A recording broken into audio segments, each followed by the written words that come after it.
হচ্ছে একটা coffee mixing.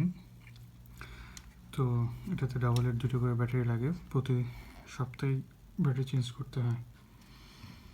তো আমি চিন্তা করতেছি এটাকে ব্যাটারিলেস করার জন্য। তো আমি এটা দারাজ থেকে কিনেছি।